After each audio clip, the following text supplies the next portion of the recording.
Hello, hello.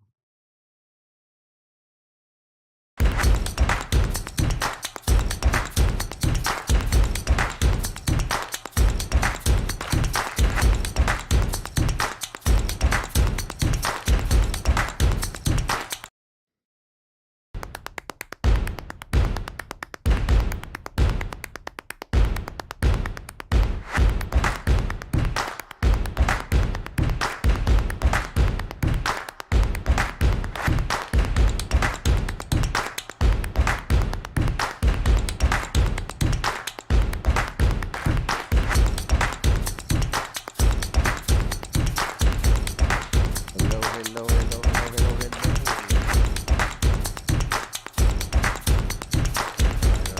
All right.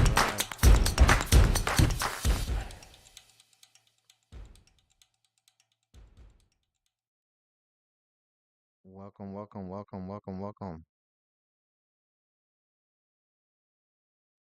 Welcome, welcome, welcome, welcome. So basically, today I am going to be discussing neurocryptography, and we're going to cover the first three chapters so you know what is happening with neurocryptography. This is a new subject, and a lot of people don't know what's going on.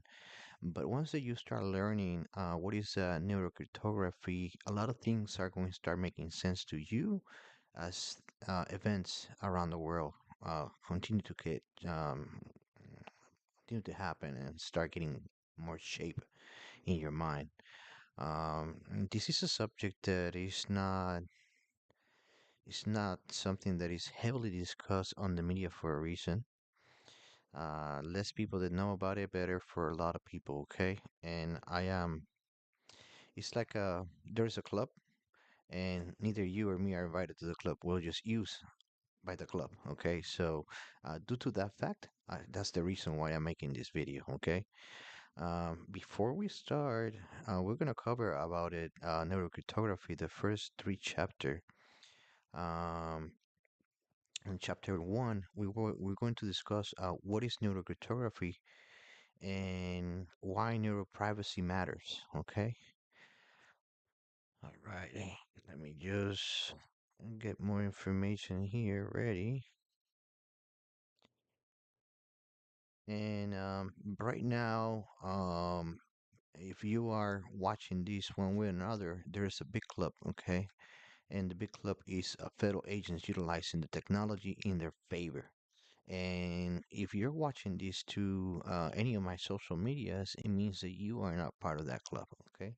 And you are not able to utilize and exploit the data that these individuals are currently doing, and they're making a lot of money because of this, okay? So let's see.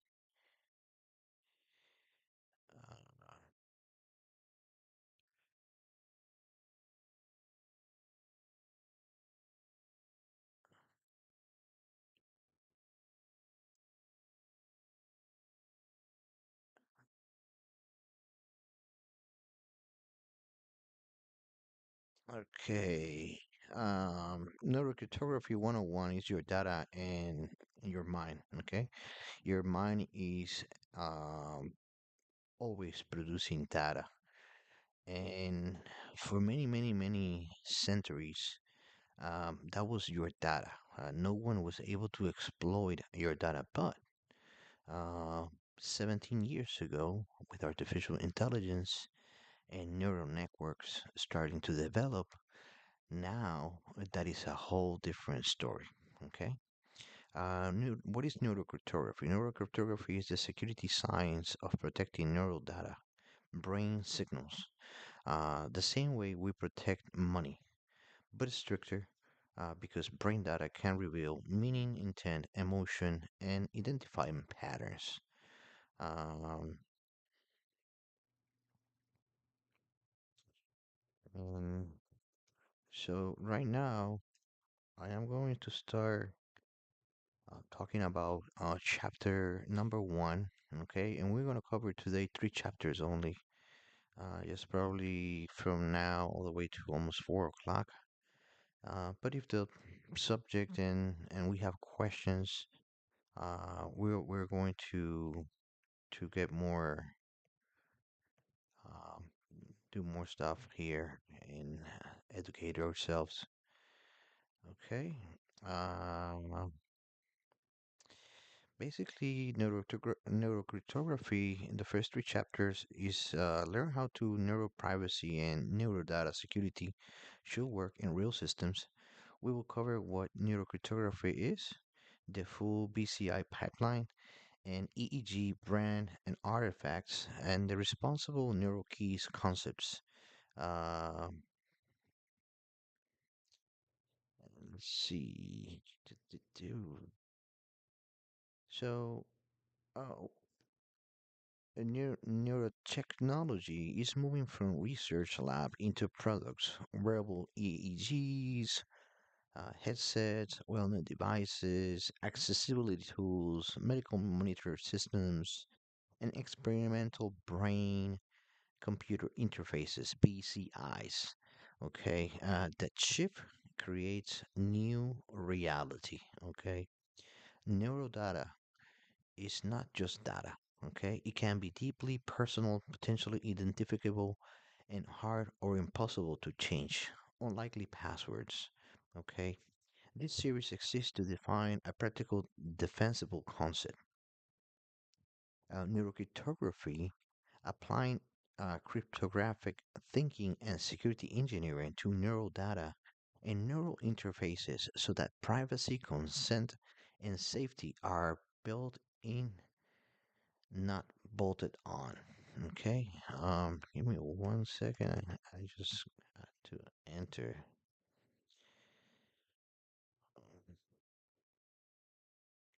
See.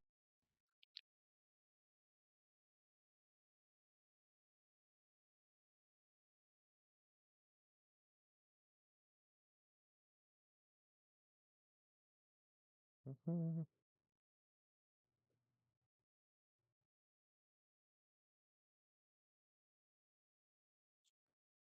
Right. So now that we got that message out, let's see. Disconnect. All right. 1.1 core definitions and simple price eyes. Neural data. Neural data is signals measured from the nervous system, brain and peripheral nervous system. Examples: EEGs, ECOGs, EMGs, and FNIRS signals. Okay. What is a brain-computer interface? I am going to be talking about brain-computer interfaces. So the subject, the definition, the acronym for brain-computer interface will be BCIs or BCI or BCIs. Okay. And what is a BCI? A brain-computer interface is a system that measures neural signals, process them, and outputs action, control signal classification, communication, therapy adjustment, etc., etc., etc. We're going to be talking more about the etceteras because this is part of my research that I have conducted for the past few years with brain-computer interfaces and neurocryptography. Um, what is protecting the brain-computer interface? Okay, there is a part, it's a technology that is like a layer of protection, which is neurosecurity. Protect neurotech systems from attack, misuse, tampering, or unauthorized access. Okay, and it's very important to have the brain computer interface, the BCIs, protected, so not everybody can get access to your thoughts, your brain activity, what you're thinking, what you're going to do, etc., etc., etc. You're more than welcome to research this by yourself in your browser, Safari, Google, or any other browser out there, so you can like get educated as well and find more information. And if you have any question, just send me over the question. I'll be glad to answer that question based on the research that I have conducted for the past few years. Okay. What is neuroprivacy? Okay, and that's one of the reasons why I'm here. Okay, I believe in privacy, and I don't believe that the government have the authority to be in your head, reading your thoughts and knowing what you're going to do, knowing your password, knowing your Bitcoin passwords as well. Okay, so neuroprivacy is protecting individuals from unwanted collection, interfering, sharing, or commercialization of their neurosignals and derived mental biological insights. Um, we have a few corporations from the United States of America and other countries mining this data today. Okay, you can search it. You know, Meta has done some work, and they publicly have put it on press release what they're doing. Okay, but that's the part that they're saying. Okay, there's a lot of information and a lot of research that is not being released, and it's being kept for security purposes, and also it's a way for some people make money. Because if you don't know, hello, hello, if you don't know what's going on, you know you're not making money. But once you know, you're going to start making money. Okay. Um, Neurocryptography in our curriculum that I have came up with to educate everyone is confidentiality, integrity, authentication, consent plus control, and minimization. Okay. Confidentiality. Neurodata isn't readable to unauthorized parties. It means that today, based on the research that they have conducted for many years, is still confidential. But today, I already have made some, um, came up with some ideas of how to exploit that part of confidentiality and enter and get the keys to to enter into a brain computer interface. Okay, we will talk about that later on. I am not going to tell you how to do this, but just to let you know that I have found an exploit myself of how to achieve that. And this is something that I am not going to put it here because for security purposes, I want that the system continue confidentially. Okay, but it's possible. It is completely 100% possible. If there is a system and there is a way in and there's a way out, there's always a way to crack that system. Always, all systems get cracked one way or another. But I am not going to participate on that part of it. Okay, I am just giving this education part, so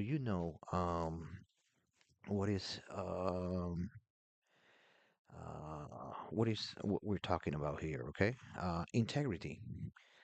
Integrity part is the neural data of and outputs are altered without detection. Authentication systems can confirm the right users and device is present. This is just like when you are connecting to an example, so you can start making sense. Authentication is when you connect to Wi-Fi and you put your password and authenticates your device, and you connect yourself a device to a Wi-Fi or to a modem. Um, or you have an app, and the app, you put your email, your password, and authenticates your device. Your brain behaves the same way. So your brain signals authenticate and connects to BCI. What is a BCI? Anybody out there? It's a brain computer interface. Okay, so um, consent plus control.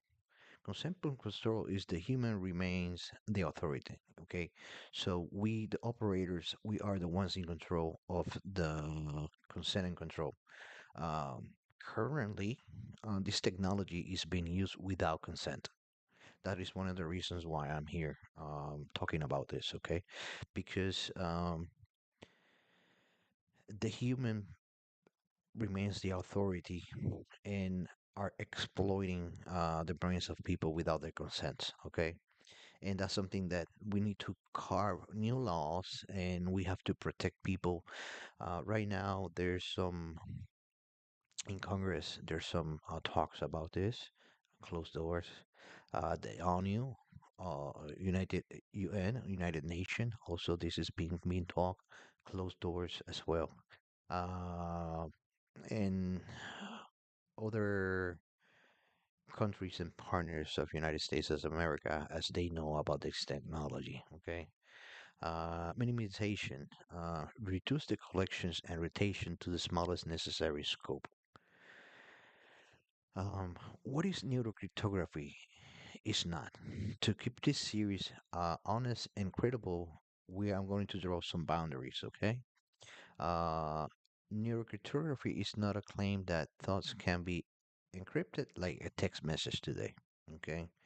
I promise that the neural signals are stable enough to serve as perfect passwords. Remote mind reading or sci-fi surveillance mechanics. That's what is also happening right now. Okay, it's not remote mind reading; it's just actual reading. Semantic brain decoders were developed in Austin, Texas, around 17 to 20 years ago.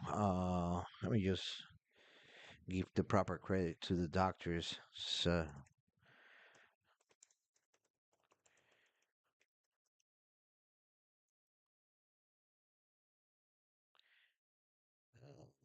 okay.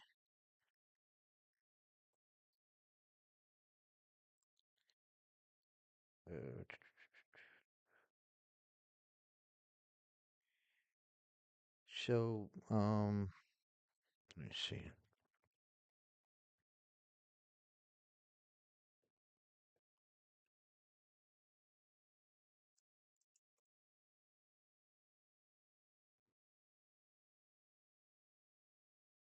Okay. The researchers of the semantic brain decoders developed on the University of Austin, Texas, here in the United States of America. We are the pioneers of this technology. Okay. Researchers like in the University of Texas of Austin, primarily led by professor of neurosciences and computer sciences, Alex Huth, and doctoral students, Jerry Tang. I have done more research, and they are leaving few people out for security purposes. But there's a group of individuals I have not met them personally, but I have read about them for the past last maybe 2 years approximately. They start decoding what is the semantic brain decoders. Okay, and a brain decoder, what it is like you get into MRI system, the ones that goes spins and spins, and you're like laying down, spins and spins, and that takes all your frequency of your brain all around. Okay, and with that frequency, once you have that frequency, you enter that in a BCI, um, and once you enter that in a BCI, um, you are you are connected to a brain computer interface. Okay, you can purchase this as well. The brain computer interfaces.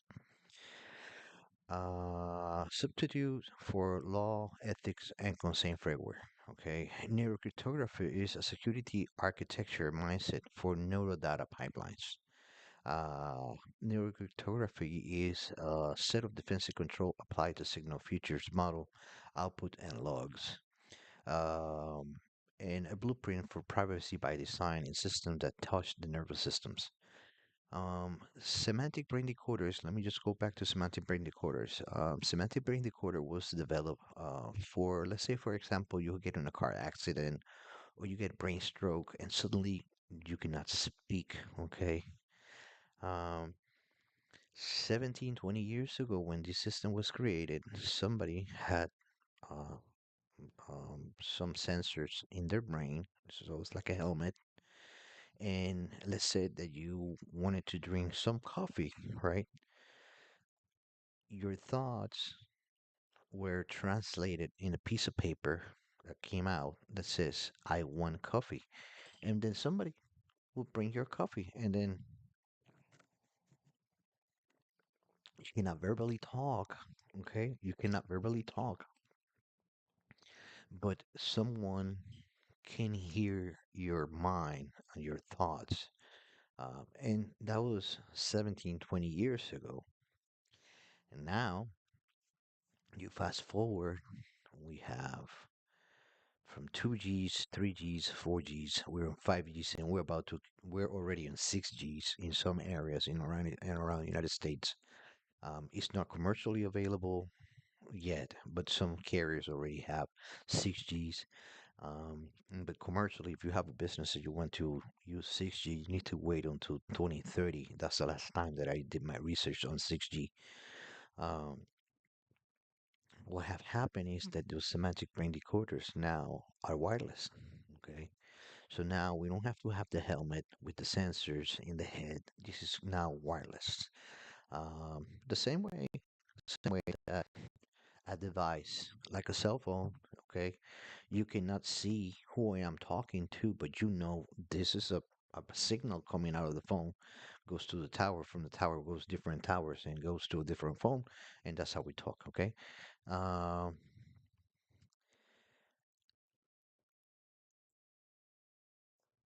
so basically, to everybody that is watching me on, I have on TikTok, they're asking me to come in to co-host and do all this kind of things like that. Um, let's talk later on so I can go and do co-hosting. I'm doing a class. Once that I finish the class, I'm more than happy to join in one of your streams as well to meet people and have and answer any questions that you might have. Okay, so so that's where we at right now. Your brain is like a phone. Your phone can connect, or you get to somewhere that you don't have signal, and you connect. You go to Wi-Fi, right? And you see uh, the where the Wi-Fi box you can connect if you're in a restaurant, or if you're in a nightclub, or you're in a hotel, you're in an airport, you're in an airplane, you are anywhere around the world. You just click Wi-Fi, boop, connect, and then if you know the password, you connect, right? So basically, when you get into MRI machine, that's exactly what happens. MRI machine gets your data, and there are multiple ways to get that scan and get your brain. Okay. I am gonna keep. I have done a lot of research. I know that I'm gonna keep it simple, just like a phone. Okay, but there's other ways to get that your signal. Okay, and if you're smart, you're gonna figure it out. Okay. 1.4, the chapter part 4 is the neurodata reality. Why this needs its own security discipline. Neurodata introduce security problems that are worse than normal biometrics. Okay, you can rotate your brain like a password. Okay. Um, Another thing that I have learned is this: you can use your hands to protect yourself in a fight. Okay, you can use your hands to fight, to do whatever you need to do. Okay, but your brain inside controls your hands, controls your legs, controls your body movements, controls everything, but it's exposed. You cannot protect your brain. You cannot cover your brain. You cannot protect your brain because it's throwing signals out at all times. So there's no way for you to protect your brain, and that's one of the reasons why I'm also doing this. So you know what is happening. If a password leaks, you change it. Okay. Um, Sometimes you can change your password for security purposes. If you're in a corporation and there are instructions on the IT department that every employee in XYZ classification needs to change their passwords every 2 weeks, every 1 month, every 3 months, every 60 days, accordingly, or once a year, accordingly, the instructions that the IT management or IT department put in the system. Okay, if a biometric template leaks, you can change your fingerprints. Okay, neural signatures can be even more sensitive because they may correlate with health conditions, fatigue, stress patterns, attention states, medications effects, and cognitive neurological traits. Okay, neurodata becomes more dangerous when combined. Uh, Raw signals alone might be noisy. Combine it with a location plus timestamp, identity plus device ID, and behavioral patterns, and the privacy risk multiplies and multiplies, and the risk continues to multiply. The neurodata pipeline mental model, the foundation of everything, every neurotech system is basically this: sense, clean, feature, model, output, store, and share. Okay, again, I'm going to say it again: sense, clean, feature, model, output, store, and share. Where? Where is senses? Headset, implant, device collecting signals.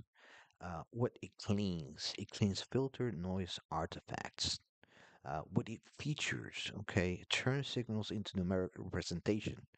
Okay, 0, 1, 0, 1, 1, 2, 0, 0, 0. Okay, model, machine learning or rules interpret features. Okay, here we're starting to enter into the AI.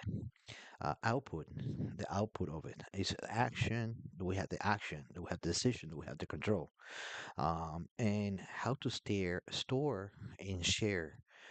We store it at clouds, on logs. You know what you're storing in the cloud because you have the logs. Analytics to see where's the data going, up, down, left, right, and all 360 degrees, and the back in the entry to these everywhere around.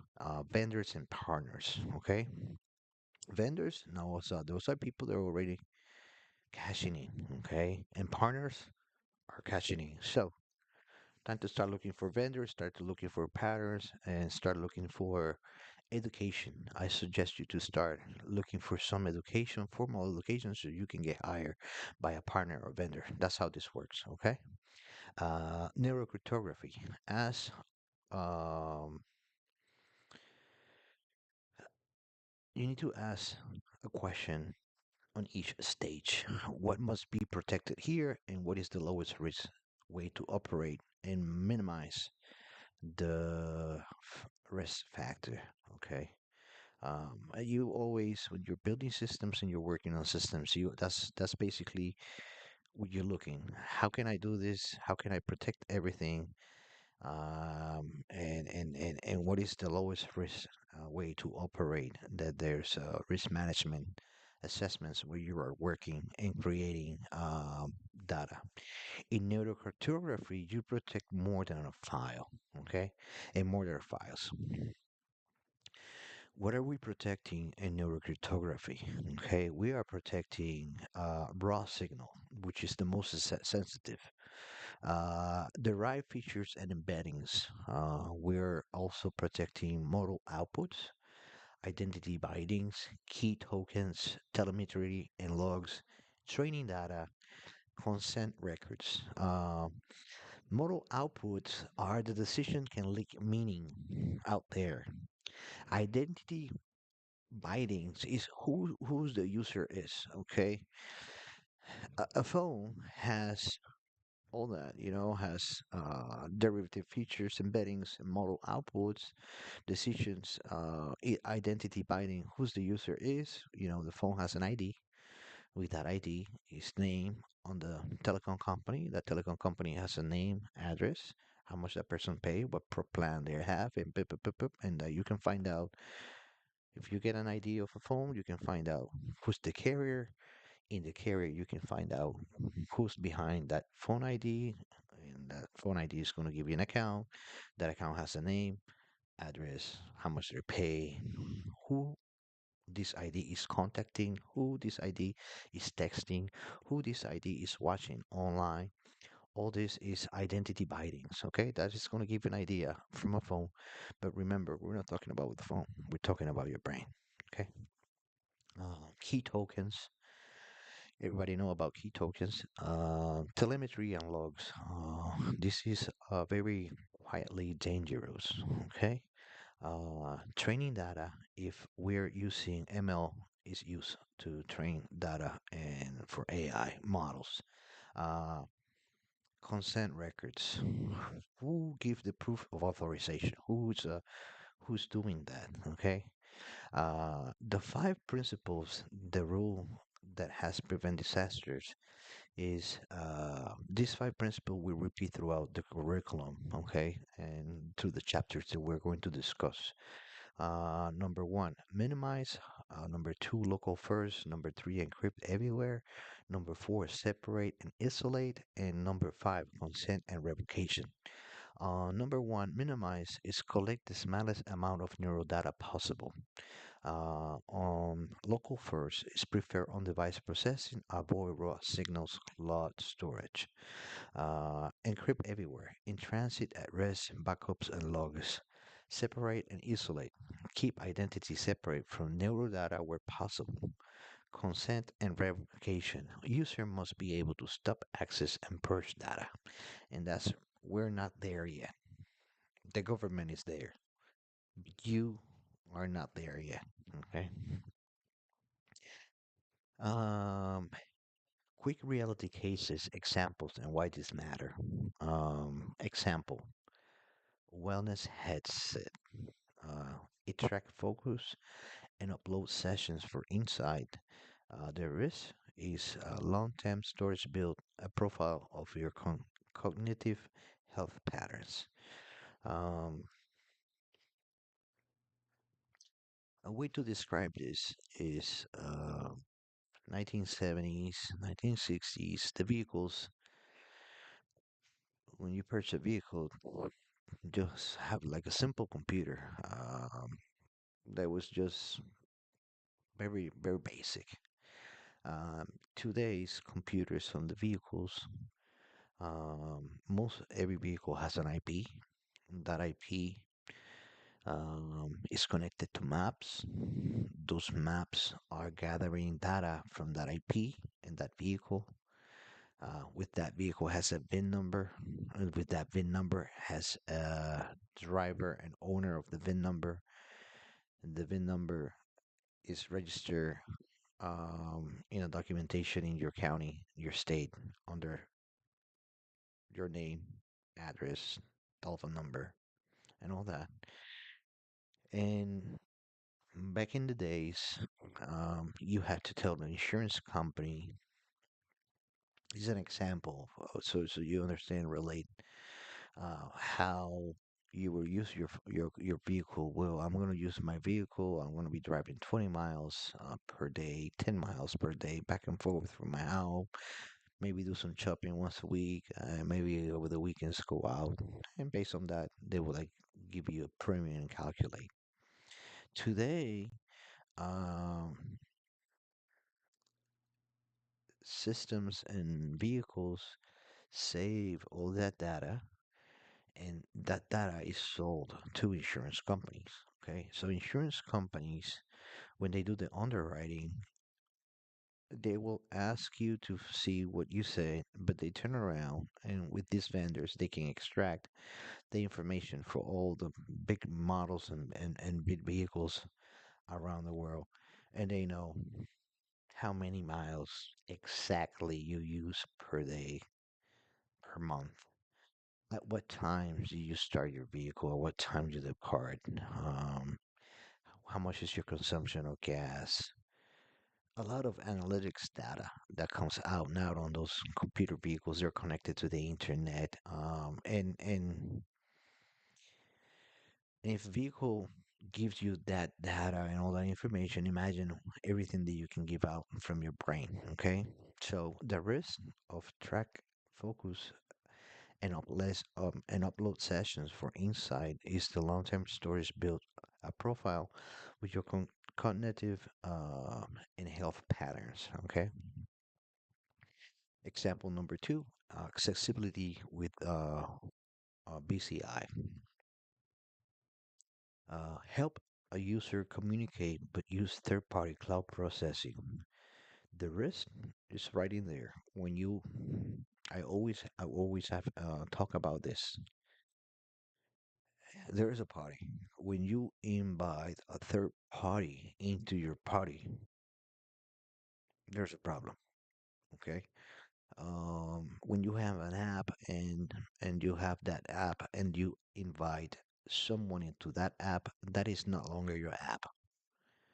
You invite a third party into your app. Now, that third party also owns your data and you no longer have privacy because that third party that comes into your app have your data. And how do these companies make money? Selling your data. Okay. So, uh, accessibility with a brain controller interface, BCI, helps a user communicate but uses a third party cloud processing.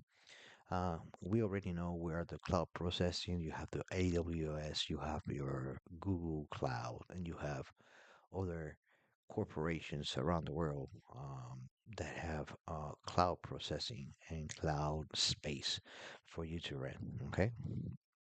Um, Example C, workplace neuro monitoring. Okay, now we're talking about a corporation that is hiring you is neuro monitoring you. Okay, an employer provides a device for productivity. The risk of that a device for productivity is the coercion and surveillance and possible discrimination based on that neuro monitoring that will happen in the future. Okay. Um, Exercises to build real understanding.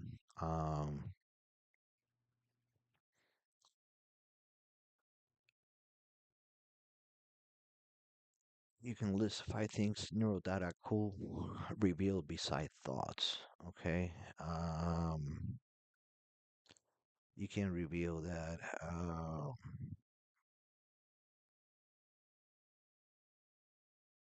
like EEGs, ECOGs, EMGs, and the FNIRS signals. That's basically what he's talking about in here. Is five things neurodata could reveal besides your thoughts. Uh, Draw your own pipeline. Okay, remember, sense, clean, feature, model, output, and store. Identify the worst asset to leak in your pipeline. Raw signals, feature, logs, and explain why. And that writing there is going to give you some ideas. Uh, some key takeaways. Neurocryptography is a security architecture discipline for neurodata systems. Okay, we're talking about neurodata. Where is your neurodata system? Right in here. Okay, and where the signal is coming out of your brain is now going to where to a cloud system, and they're also I have friends they're developing storage for for this. Okay, the pipeline matters. Risks appear at every stage, not just encryption. The golden rule: minimize local first, consent-driven, revocable access. Okay, these are the chapter one key takeaways. Okay, on chapter two, I'm going to break down the full neurodata BCI pipeline and show where security controls belong. And now we're starting to get into the nice on security and to the cool things about this new technology. Um, I don't know if you have seen on YouTube or you have seen on Facebook feeds, Instagram, or social medias about technologies that they're be currently being developed. For example, that you with your brain can just turn off your lights and turn off your lights and do things with your mind. This is the technology that is being currently developed to be able to do that. Okay, so you have different types of ways of doing this technology. The neurodata and BCI pipeline, brain computer interface pipeline, is signal, features, models, and actions. Okay. Most security failure happens because people don't map the systems end to end.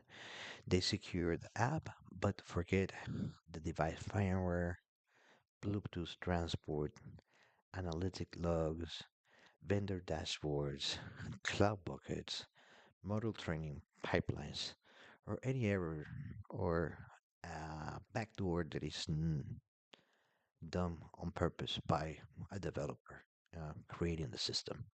So he can come back in and get data. Okay.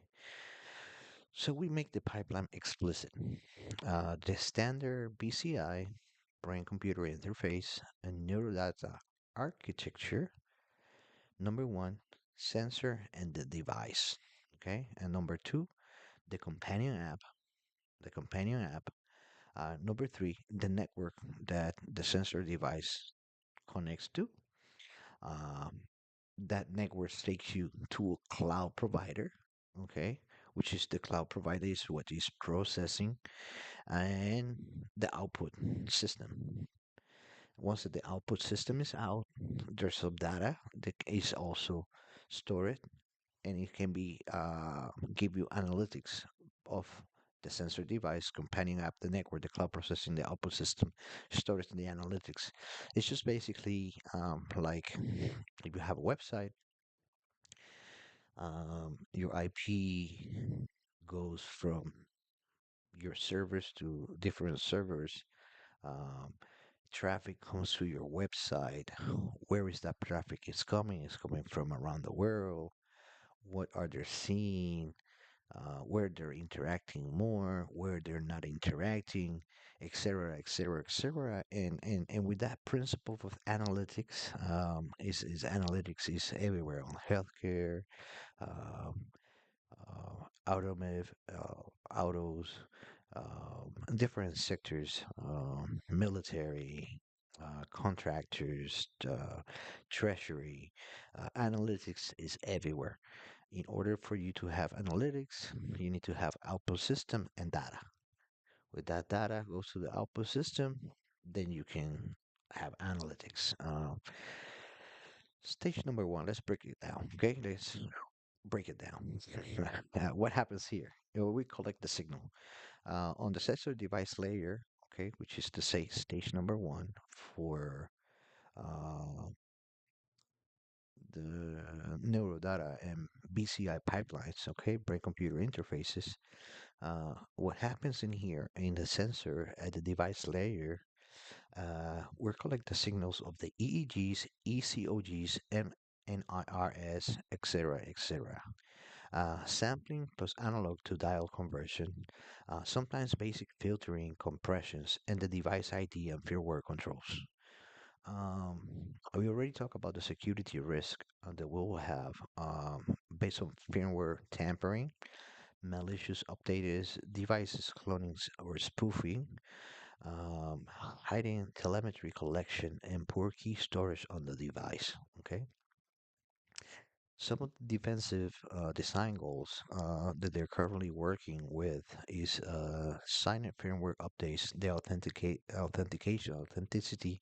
of the firmware updates, secure key storage, hardware backend when possible, minimal device identifier share externally, and clear data collection modes and user control. On stage two, companion app layer, what happens here is that it pairs with the device, controls the sessions, starts and stops the sessions, and displays the results. Often manages accounts, subscriptions, cloud syncs, etc., etc. It's just basically how you are in a system and you are connecting to AWS into your systems and you connect to the data or you connect to Google Cloud. Okay, you need some keys, password, boom, API access. Often manages accounts, subscriptions, and cloud syncs, and you want to have this all this data is also sync with devices. And let's say that um, one brain can have multiple devices connected to it, the same way that Wi-Fi in your house. If you look and you do research, you can have all you connect basically basic devices. You connect your Wi-Fi, you connect your TVs, you connect a radio, you connect your wearables, you connect headphones, you can connect a fridge, you can connect a few phones, and you have inside of your home in your little box. Do you connect your internet and you have your Wi-Fi? You can connect. The norm is 256. That's how the designs are universal. But there's also a system that you can connect to 254 as well. So imagine your brain connecting to multiple devices because they have the signal. Okay. Um, Displays the results of the manager's accounts and the cloud syncs. The security risk of the cloud syncs, okay, is the overbroad permissions. Again, the third-party trackers. There's a party, you invite someone else into the party. Now it's no longer your party.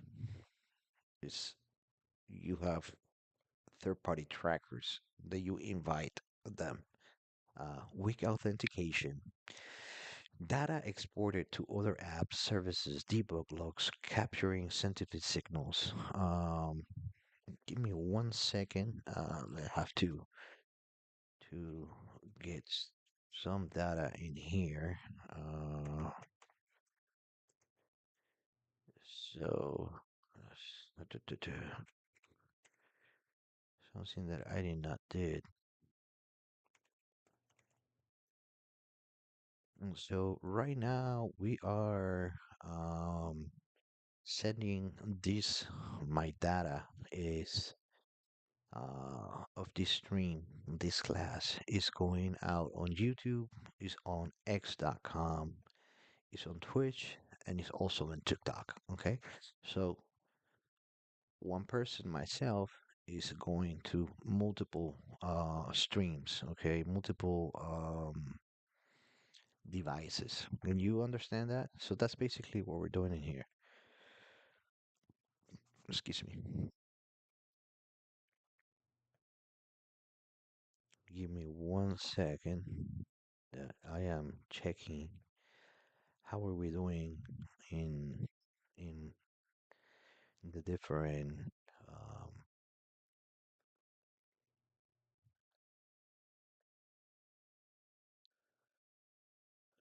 okay.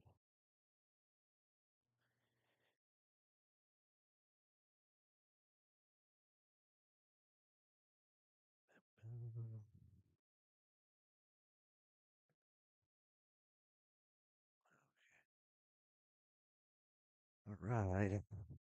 I was able to see we're still going.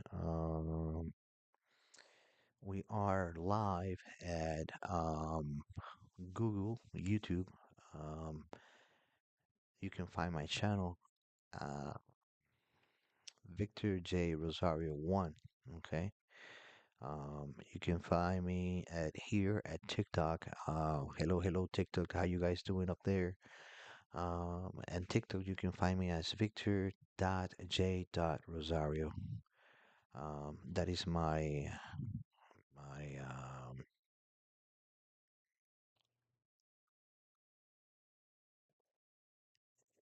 let's see here. Still looking to see. Right.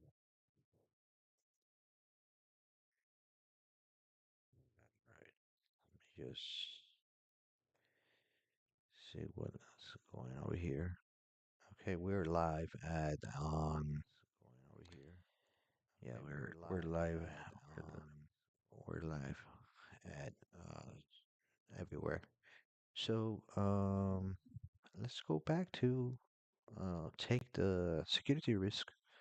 Uh, we're going to review the overboard permissions, third-party trackers, weak authentication, data exported to other apps and services, debug logs capturing sensitive signals.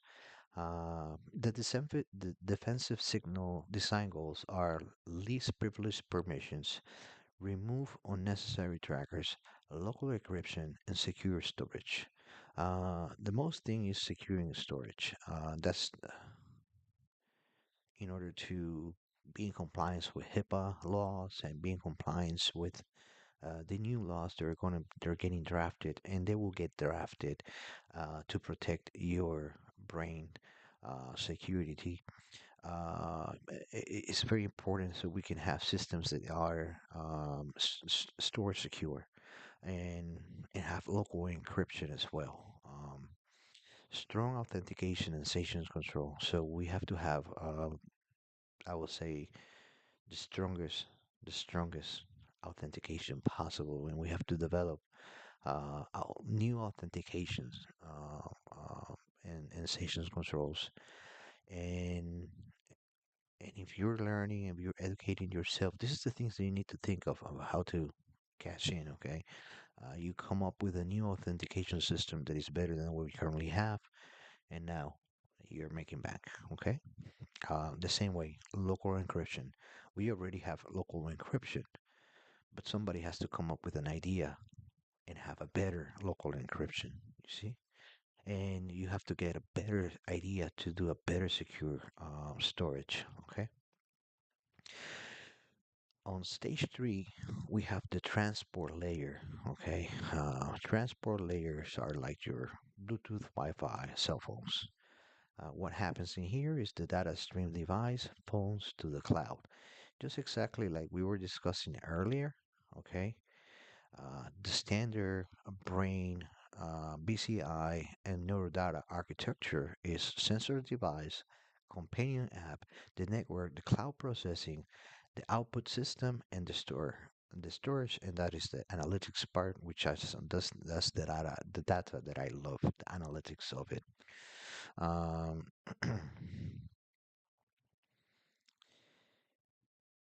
so here we're talking about the transport layer. The transport layer is your Bluetooth, Wi-Fi, and cellular phone. Data stream devices goes to the phone, and from the phone goes directly to the cloud. Most of your phones, your iPhone or your Android phone, or any other device that you have features that you can just sign in and store all your data. You pay for a monthly fee, and with that monthly fee, you have space, okay? And that is your cloud. You have your iCloud, okay?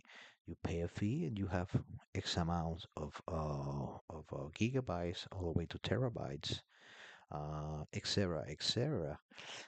Because as more data is created by us, we need to where to go. Those are the problems that we currently have. We are creating more data day and every day by here, um, phones, computers, artificial intelligence, and we need to store that data, and also we need to have facilities to process that data, okay, which are very important. And all those facilities, they need to have top-notch security, so all this information, devices, phones, data is protected and is secure for you, your business, your family, and your country, and specifically the military in the United States of America. CIA, NSA, etc. Those are the top guys. They are securing this. Okay. If I didn't mention you, you're not in the game. Okay. You're just using the end use. It's just basically you're just using the device. You're not the inventor. You're just using the device. You're just using the technology. You're probably working in a organization inside the U.S. government. I am not going to mention your three letters just to give some people so their ego feels that they're like good. Nah, You're not. You know, the CIA, the NSA, uh, in some offices in the Pentagon are the ones that know what's going on. If you're inside of the government, well, you just have access, username and password, and then you have access to a limited system that you are exploiting. And that's one of the reasons why I'm here. Okay. So we have to create more systems. So bad actors and bad apples within inside of our government, that their users are exploiting this data. Okay. Uh, let's go back to stage three, to transport layer of Bluetooth, Wi-Fi, and cellular. What happens in here is, again, the data stream device. Um, the data stream device connect to the phone. Phone pushes out to a cloud. Okay, that makes sense. Or uh, from your device, which is your brain, the signal connects to your computer or laptop. Okay, hello, hello, and then laptop connects to the cloud. Okay, so those are, you have those two ways. Or um, device connects to antenna, antenna connects to the cloud. Or another way in the future, but I don't believe we're there yet. Device connects to satellite, satellites connect to cloud. Okay, so those are the different ways that we can connect. Okay, and that is not, that's a bonus. That's not in the chapter. That's me thinking ahead of what is available to talk about. Security risk, weak pairing. Okay, the weak pairing of the device, phones, and cloud. Every time that the signal goes and transfer from one party to a different party, or different corporation to a different corporation, ooh, that's security risk right there. Um, Security risk as well is the replay and downgrade attacks. Metadata leakage, timing, frequency of sessions, device identifiers. The frequency where the timing and frequency of session and device identifiers are. Okay, good encryption, but implemented poorly. Okay, and that happens because unfortunately not everybody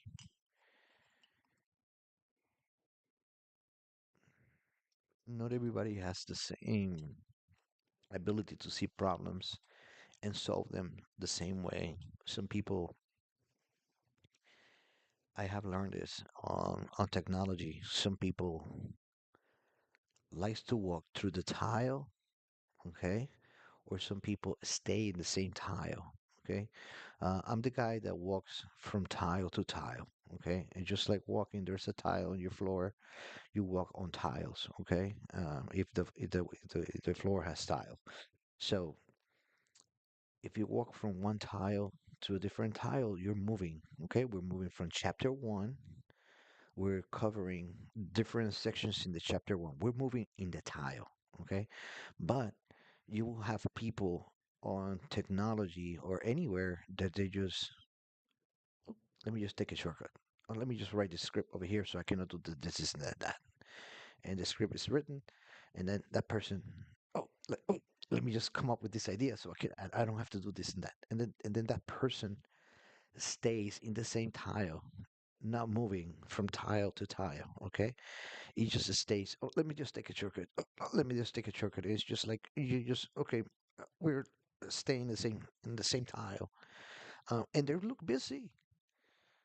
They're clocking. They're getting paid, but they're not moving. They're not moving forward. They're in the same tile, and they're the experts. I call them the experts of the one tile, not the expert of the whole floor.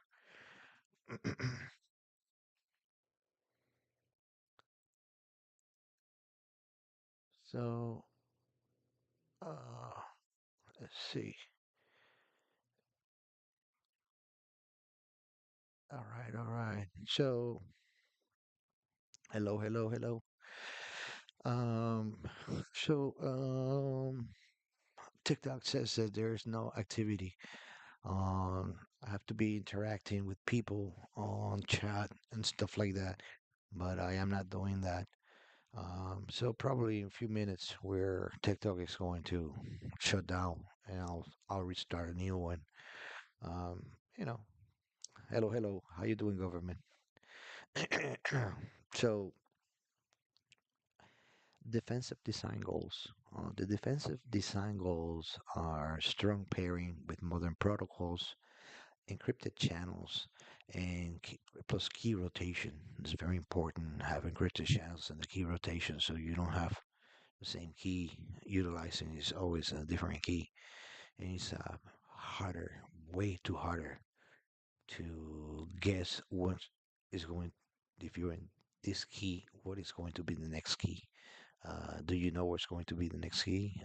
Is randomly generated, so you don't know the next characters, signals, symbols, letters, and numbers that are used on those keys.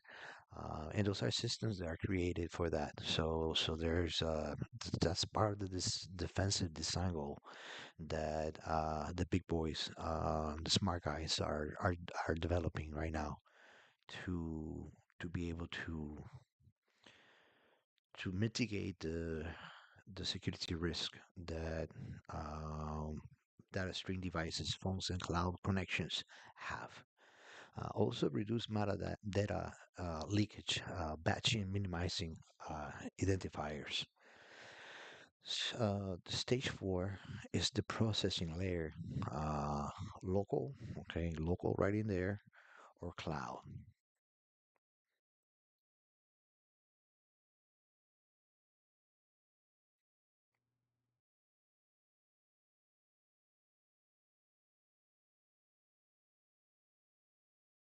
Okay,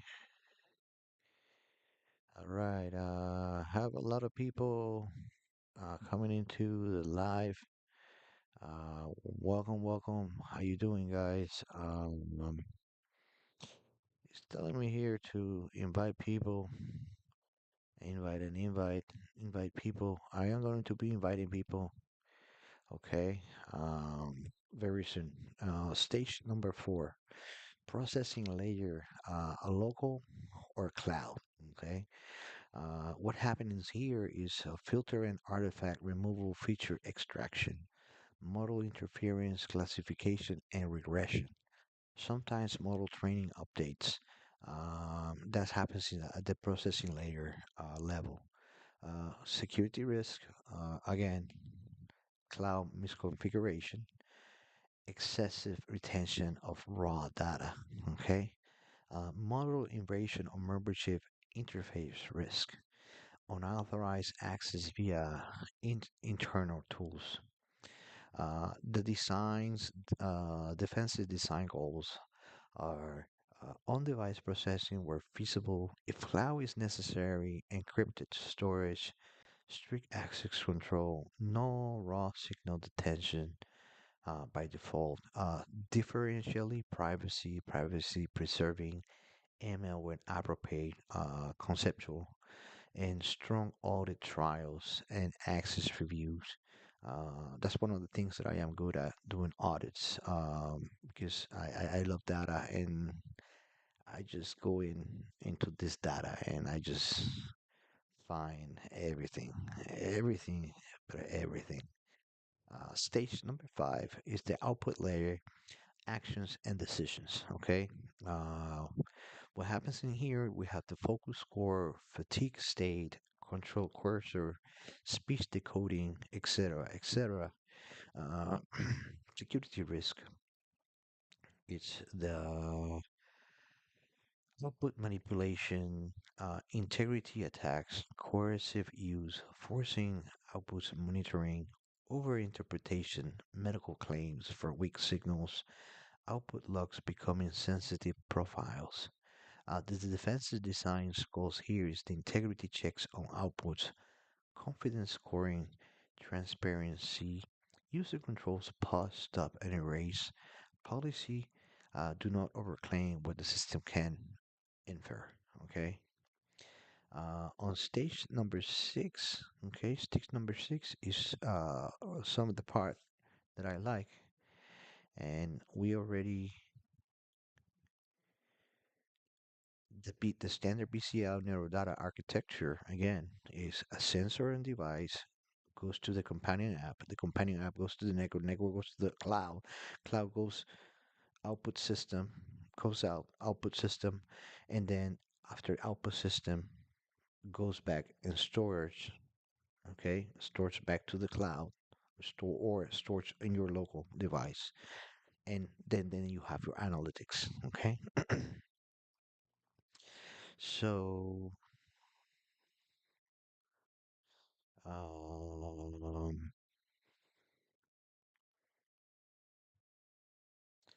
what happens in here in storage analytics and vendors?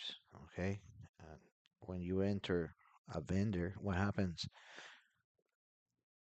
There is a party now. Okay, and when there is a party, when there is a vendor, what do we have? We have security risk. Okay, so all eyes are open when we hear a vendor drumming that tung, tung, tung, tung is coming in. Okay, it's like alarm goes. We go. What's going on? Who are these guys now? Okay, what happens in here? User history of dashboard, data science, analytics, customer supporting tooling, and vendor monitoring telemetry. Okay, so now as a vendor, he's now monitoring and checking everything. Okay, with some special design tools that analytically can extract the from the architecture. They can take the data and start monitoring everything. Okay, security risk of this process is the long retention equals long-term profiling. Third-party vendor exposure, like I discussed, support staff access without strict controls. That's basically uh, in backend access on the credential part. Most of the systems, when we are creating systems, we have some hierarchy. We have some admin, moderator, level 5, level 4, level 3, level 2, level 1, and based on your level, on your security on the backend access is what you can access, what type of information. But if you are the owner of the system and you are uh, a top developer, that was the person that was working the back system, in order for you to fix whatever, you need to have access and be able to see everything in the system. Uh, and when that happens, most of the times that access is given to a different person, and and that person might give that access to someone else, and that access is then passed away to someone else, and suddenly uh, the support staff that works for only 6 to 7 hours is always connected 24 hours because he's extracting the information or he's sharing that data. That's how data leaks happens today, yesterday, last week, last year, 5 years ago, 10 years ago, etc., etc.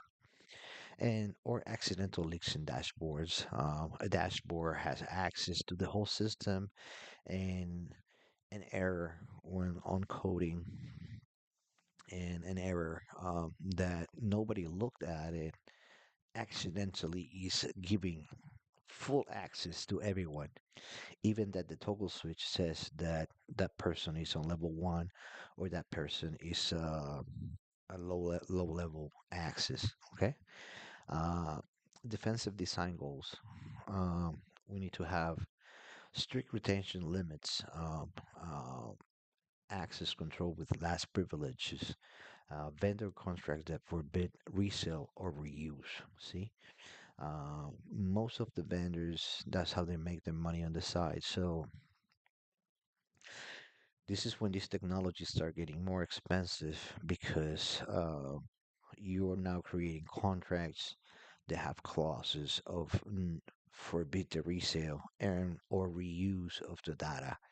And that writing there, we have to find a mechanism that we can really verify how this vendor or contractor is not reselling or reusing the the data that that he has access to work with. Okay, um, very interesting.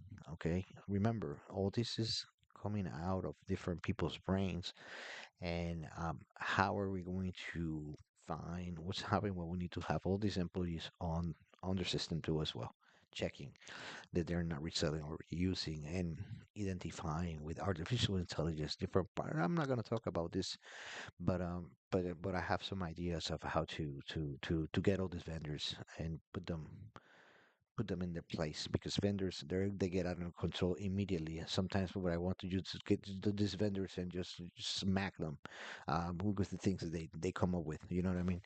And that's part of the problems on all the technologies that we have around the world. Startups and or um, technology corporations. Okay, IBM, Microsoft, Google, you name it. Okay, the problem is everywhere.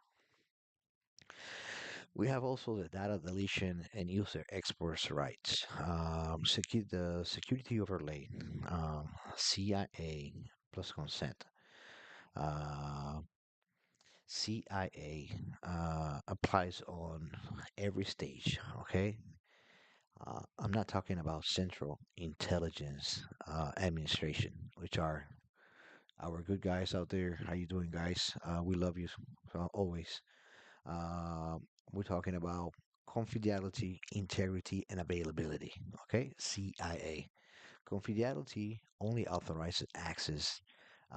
Integrity detects tampering, and availability devices system must work reliably. Consent user must authorize collections, use, or revocation. User must be able to stop and delete.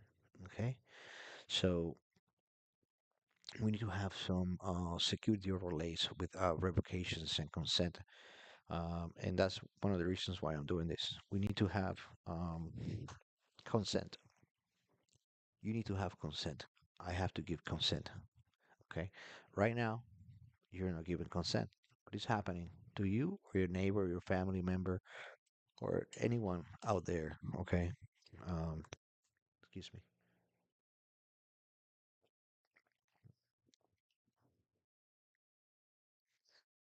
Chapter 2, exercises. Uh, you can draw your pipeline based on what we have discussed for a hypothetical wearable EEG product. Okay. Um, don't know what is a wearable EEG product? Search it. Okay. If you by now don't know what is an EEG product, you need to go back to a basic class so you can learn all these different acronyms. Identify your top three risks and where they occur. Decide what your process on device versus in cloud and justify it. Okay. Key takeaways of chapter number 2: security is not a single feature, it is an end to end discipline. Okay. Most risk live in the places that we already discussed. They the risk resides in apps, vendors, cloud retention, logs, and when you authorize third party coming into the party. Okay, not the encryption algorithm. You cannot design neurocryptography without mapping the pipeline. You need to have. So that's one of the any system that you want to design. You have to know how to map it. Mapping this goes to here, this goes to here, this goes to this device, goes this to this, this local or local, he goes to locals, and then goes to the cloud. From the cloud goes to back to the logs go back to the cloud, and then I have analytics and vice versa, and I now want to just this is how everybody does it, but I want to add a different one that this goes to here, and this one goes that to here, and now you start complicating things. You start creating a complete system that doesn't exist. Okay, and it's only you're the one that you are making that system. All right, we are the end of chapter two. How everybody is holding back there. Anybody is sleeping? Yeah, nobody's sleeping in TikTok. Everybody's up and going.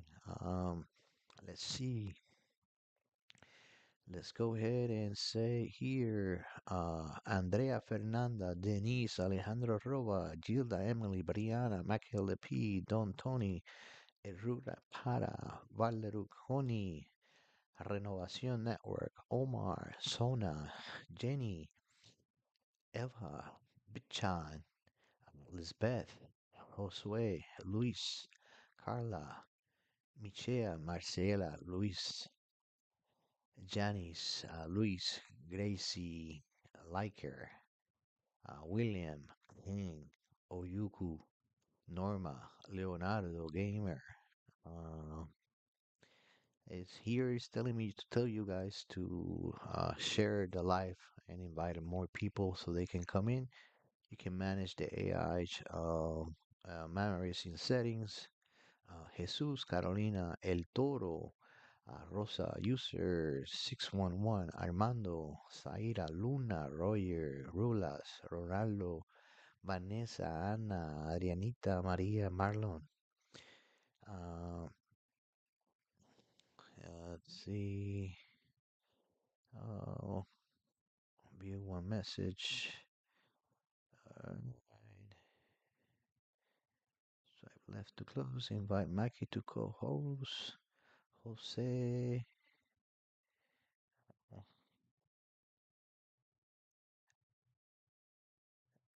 see here. Uh,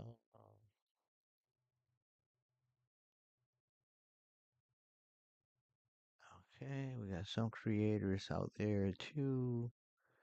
They want to be part of it as well.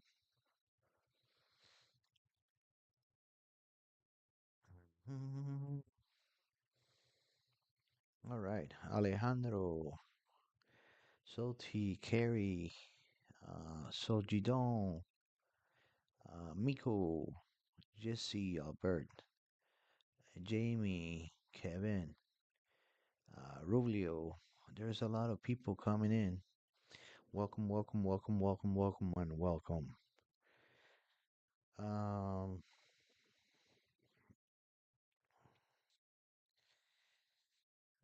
uh, let's review neurocryptography. Okay, neurocryptography is the security for the brain data end to end. Okay, that's what is neurocryptography. Um, the full stack of control that protect neural signals from collection to storage to and artificial intelligence are interface encryption, access control, consent enforcement, audit logs, minimizing retention limits, and privacy preserving ML. Uh, neurodata. Neurodata is the brain signal turned into data. The brain signal is transferred, just like a prime example, like when like semantic brain decoder was created 17, 18 years ago in University of Austin, Texas. You see somebody had a brain stroke and cannot talk. The thought that was you had this helmet that had a lot of electrodes and sensors that will censor your thoughts, and that will travel to cables, and those cables go to a printer, and the printer throws out a piece of paper with your thoughts that you have. Okay, so the neural data is that. Okay, is a measurement from the nervous system from device EEG, fMRI, MEG, ECOG, implants, EMGs, eye tracking, pair it with the neurosignals. Once captured, it becomes a data set that can be analyzed, stored, sold, or abused if it's not secure. Um, not an idea, a corporation that is using semantic brain decoders and is using the eyes tracking is Meta. Okay, you can go to Meta and ask Google and ask semantic brain decoder Meta what they're doing with visual semantic. You can find more information about that. Once captured, it becomes a data set that can be analyzed, stored, sold, or abused if not secure. Okay, and that's what's happening right now. Some actors that have the username and password are exploiting their username and password, and they're abusing the systems. Again, brain computer interface, the BCI, is a system that reads or writes signals to the brain. Okay, uh, the device that captures brain activity that reads. Okay, and sometimes stimulates the brain, write even, read only. Uh, BCIs can create privacy risks because interference models can extract more than the user intended. Okay. Um, so, semantic decoding. Okay. AI mapping brain signals to meaning. Okay. So, artificial intelligence is mapping your brain signal for meaning. Okay. A model approach where brain measurements are translated into approximate language, meaning concept words topics, is typically probabilistic, often need a strong signal quality, and works best with constraints and training. Number five is the interference, the hidden danger word. Okay, conclusions extracted from data. Even when raw data looks anonymous, models can interfere identity traits, intense emotions, and patterns. Interference is when neurodata needs stricter protections than ordinary biometric data. And here is some of the things that I see as from my side of how I am looking at things.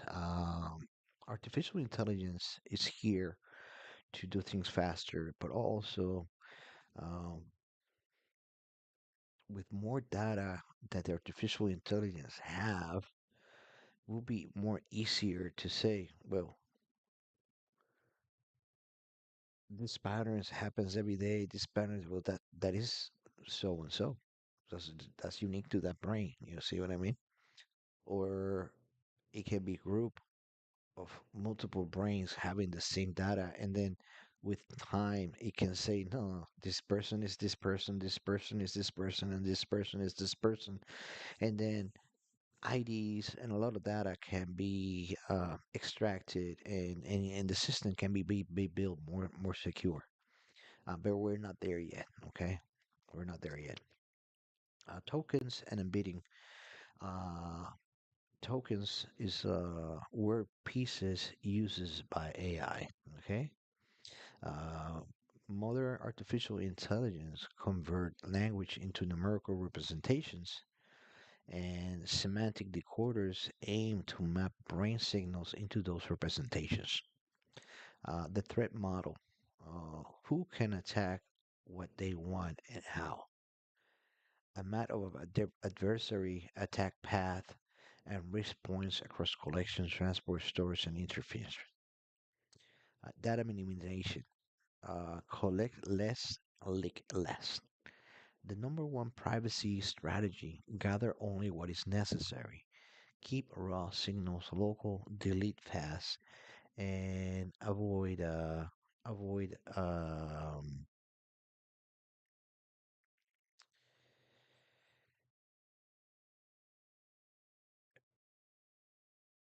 avoid building massive datasets that become irresistible targets. Hey, everybody, welcome Giselle, Pin, Noe, Dre, Alejandro.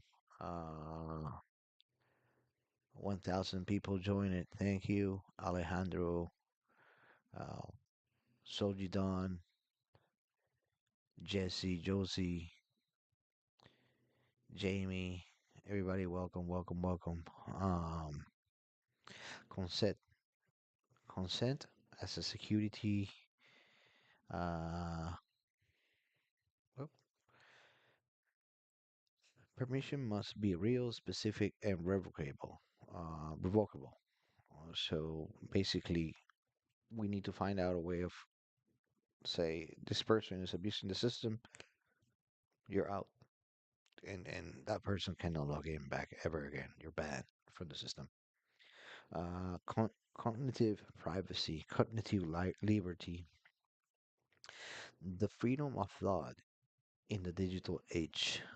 The principle that your mental state, attention, intent, internal speech, emotion should not be extracted, stored, or monetized without explicit protections.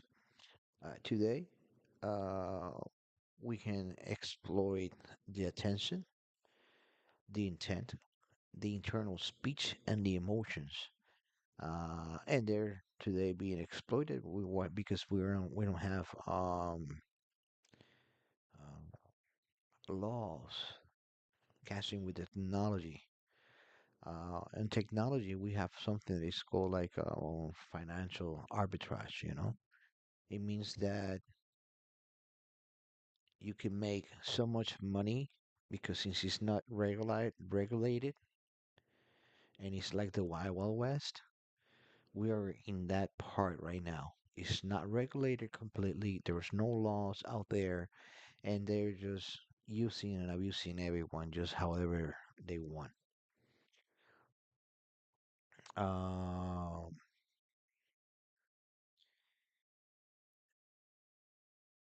Chapter 2, how semantic brain decoders work, the five-step pipeline, and this will repeat everywhere as we'll continue moving from chapter to chapter. But I think that we're going to stop here. It's almost we've been going for almost 40 minutes. Chapter first chapter, the checkup chapter. I still have chapter 3, so we're gonna leave it for tomorrow. So you can digest the information and you can just replay the videos and it's easier for you to learn what's going on. Okay. The five-step pipelines are the signal capture, the EEGs, the fMRIs, the implants, etc., processing, the filter, noise, normalize, align time, feature extractions, the pattern that correlate with stimuli in the language, the model mapping, the artificial intelligence learns signals, the meaning representation, the output, probabilistic concept, text like summarizes, intent labels. The key truth, this is your myth versus reality anchor. Decoding equals mind reading. Decoders estimate meaning from patterns under conditions and constraints. What makes decoding easier versus harder is easier when strong signal quality, control lab conditions. That is the right thing to say. Control lab conditions. So, and then you have in your lab strong signal qualities, repeated exposure, and clean baselines. The model is trained on the same individual. So right now, I am connected into the system. There's models that they're getting trained on the same individual. Okay. And then those models will be able to identify the patterns of that individual no matter what in the future with more data that is collected against the subject will. It's more harder when noisy data, movement, inconsistent baselines, mixed mental tasks of real life, no subject specific calibration, and adversarial conditions, people not cooperating. Okay, let me repeat that again. People not cooperating. That's going to be one of the problems. Okay, because when systems are done and government employees abuse, people are not going to cooperate. And when people do not cooperate, then there's a problem there. Okay? But I am not a government employee. I am not the one abusing. See, when people do not cooperate, on daily basis, that's your problem, not mine. Simple analogy for social media. Uh, just think it of it's like closed captioning, but for noisy brain signal, it's not perfect. It gets based on patterns and probability. Semantic decoders don't read your soul. They do pattern matching. Step one, they capture brain signals. Step two, they clean the noise. Step three, extract the feature. Step four, an AI model maps those patterns to language meaning vectors. Step five, it outputs a probabilistic summary. And that's why neurocryptography matters. Even if the raw signal looks harmless, interference models can extract meaning. Your mind is your data. So your brain data must be protected like the highest value asset on earth. Okay. Um, Capture cleaning feature models, meaning probability. It's not magic. Interference is the risk.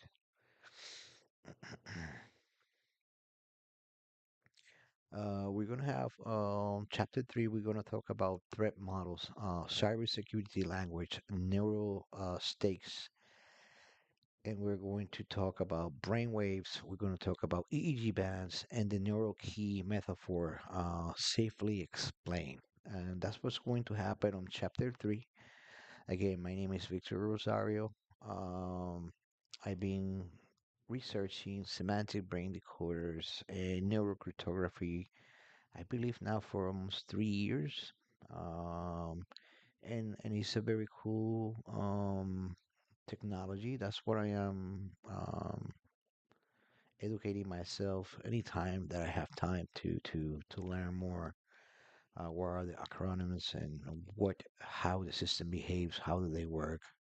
So I am ready to rock and roll.